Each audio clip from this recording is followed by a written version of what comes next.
အားလုံးပဲမင်္ဂလာပါခင်ဗျာဒီကနေ့မှာတော့ဒါဒီဘက်ခေတ်ရဲ့ဒါနေ့ level စစ်ပွဲတွေရဲ့ဒါပုံစံမျိုးမျိုးနဲ့ဒါဖန်တီးနေဖို့ဒီအကြောင်းအရာတွေကိုဆွေးနွေးပြသွားတော့ဒါပြောချင်တာအခုဒီလက်ရှိပေါ့ဒါကမ္ဘာပေါ်မှာဒါစစ်ပွဲတွေကို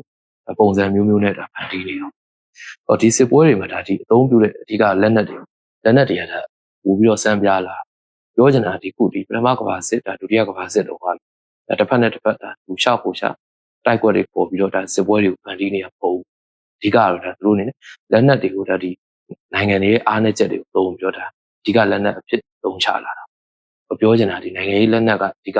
စံပြလာပေါ့ဒီခေတ်ဒါစစ်ပွဲတော့ဒါဒီခုဒီစစ်ပွဲတွေမှာဒီခုလက်နက်တွေကိုမဟုတ်ဘဲနဲ့ဒါဒီနိုင်ငံရေးလက်နက်တွေအတွက်ပါဒါကြိုတင်ပြီးတော့ပြင်ဆင်ထားမှမိမိနိုင်ငံတွေနဲ့ဒါတင်ကားကြတော့ဒါဥပမာအနေနဲ့ပြောရရင်အခုဒီရုရှားယူကရိန်းစစ်ဒါဒီရုရှားယူကရိန်းစစ်ကဒါအဓိကတော့ဒါမြေပြင်မှာတော့ဒါစစ်ပွဲဖြစ်နေတာဒါပေမဲ့ဒါတကယ်တမ်းကျဒီလက်ရှိပြန်ကြည့်မယ်ဆိုရင်ဒါဒီအမေရိကန်နဲ့နောက်အုပ်စုပေါ့ဒီနိုင်ငံတွေကဒါအဓိကရုရှားကိုဒါသူတို့အနေနဲ့ရုရှားရဲ့ဒီနိုင်ငံရေးအင်အားကြီးထွားလာတာကိုဒါဟန်တားခြင်းပြီးရင်ဒါဒီအဓိကကတော့ဒါစစ်ပွဲဖန်တီးပြီးတော့ဒါရုရှားနိုင်ငံကို sanction လုပ်ပြီးတော့ဟန်တားတာအဓိကတော့ဒါဒီနိုင်ငံရေးလက်နက်ထုတ်သုံးတာဒါရုရှားအနေနဲ့တစ်ဖက်ကပြန်ကြည့်မယ်ဆိုရင်ဒါသူအနေနဲ့ဂျီနန်လက်နက်နဲ့ဒါပြန်ပြီးတော့ခုခံနိုင်လို့လားဒါတောက်ခံနိုင်တာဒါဒီဒုတိယဥမာအနေနဲ့ခုဒီလက်ရှိဖြစ်နေတဲ့ဒါပါဝါအင်အားကြီးနိုင်ငံတွေဒါအမေရိကန်နဲ့တရုတ်ဒါသူတို့အနေနဲ့ဒါထွေဝါဖြစ်နေဒါဖြစ်နေရဆိုမဲ့ဒါသူတို့ကဒါဓာတ်ရိုက်စစ်မတိုင်ဘူးဒါသူတို့ရဲ့အဓိကနိုင်ငံရေးလက်နက်ဖြစ်တဲ့ဒါစီးပွားရေးလက်နက်နဲ့ဒါတိုင်ပြောချင်တာဒီနိုင်ငံကြားမှာဒါကြားညက်တဲ့နိုင်ငံတွေကတော့ဒါအဓိကအဖက်အနေနဲ့ဒီဘတ်တာဖလိုင်းဖက်တွေကိုဒါခံစားပြီးတော့ဒါကမ္ဘာစီးပွားရေးကျဆင်းလာတဲ့ညဒါသူတို့အနေနဲ့တောက်ခံနိုင်ဒါဒီတတိယဥပမာအနေနဲ့ပြောရရင်ခုဒီလက်ရှိဖြစ်နေတဲ့ဒါအိန္ဒိယပါကစ္စတန်အိန္ဒိယပါကစ္စတန်အနေနဲ့ကဒါခုဒီနိုင်ငံအနေနဲ့ဒါစီးတင်းမာမှုဖြစ်တယ်ပြီးရင်ဒါတစ်ဖက်ကဒီတန်တမန်တွေနှင်ထုတ်တဲ့အပိုင်းတွေလောက်တော့ပြောချင်တာဒါသူတို့အနေနဲ့ဒါစစ်ဖြစ်မဲ့မဖြစ်ဘူးဆိုတာအထက်အဓိကနိုင်ငံရေးလက်နက်ကိုဒါတစ်ဖက်နဲ့တစ်ဖက်ထုတ်သုံးဖို့ထိချိန်ရွယ်လာတာဒါအိန္ဒိယအနေနဲ့ဒါပထမဆုံးထုတ်သုံးလိုက်တဲ့ဒါသူအနေနဲ့ဒီသူ့နိုင်ငံနဲ့ဒါမြေပြားခံလာတဲ့ဒါအိန္ဒိုမြစ်ရေကိုပိတ်ပြီးတော့ပထဝီအနေထားကိုပဲဒါနိုင်ငံရေးလက်နက်တစ်ခုအနေနဲ့ထုတ်သုံးသွားတာအခုဒီလက်ရှိဒါရှေ့လေပိုင်းမှာဖြစ်နေတယ်ဒါအစ္စရေးနိုင်ငံမှာဒါမီးလောင်တဲ့ကိစ္စဒါပြောချင်တာဒီအစ္စရေးနိုင်ငံပေါ့အစ္စရေးနိုင်ငံကဒါရေရှားပြီးတော့ဒါဒီပူပြင်းလျှောက်တွေ့တဲ့ဒေသတစ်ခုဒီနိုင်ငံမှာဒါအခုဒီမီးလောင်နေဆိုလဲဖြစ်စဉ်ဒီဖြစ်စဉ်ကဒါပြန်စဉ်းစားခြင်းဒါလောက်တော့မျိုးရှင်းဘူ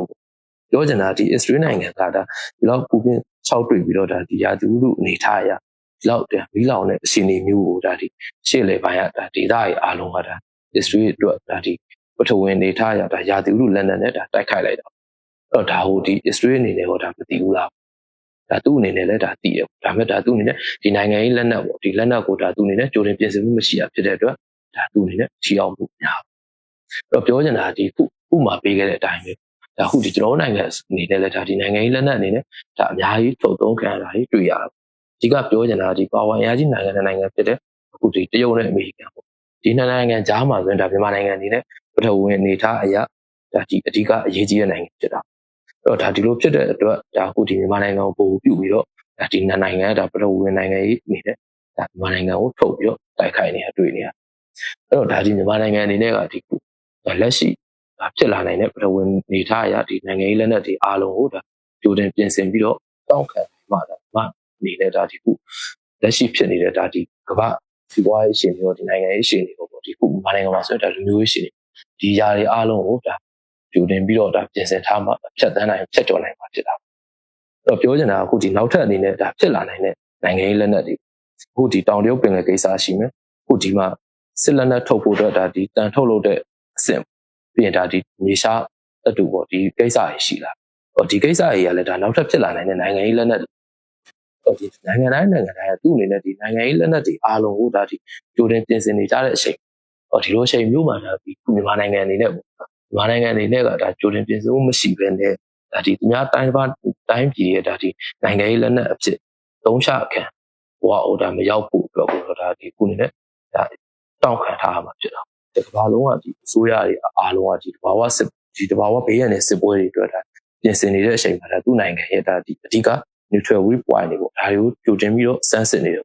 အဓိကအခုဒီနိုင်ငံရဲ့ဒါအဓိက weak point တွေဖြစ်တဲ့ဟာတွေကိုဒါသူတို့အနေနဲ့အနာဂတ်မှာဒီလိုဆက်မဖြစ်အောင် hypothesis တွေလုပ်တယ်ပြီးရင်ဒါစက်တိုက်လေ့ကျင့်မှုတွေကြိုတင်ပြင်ဆင်မှုတွေကိုအများကြီးလုပ်တာ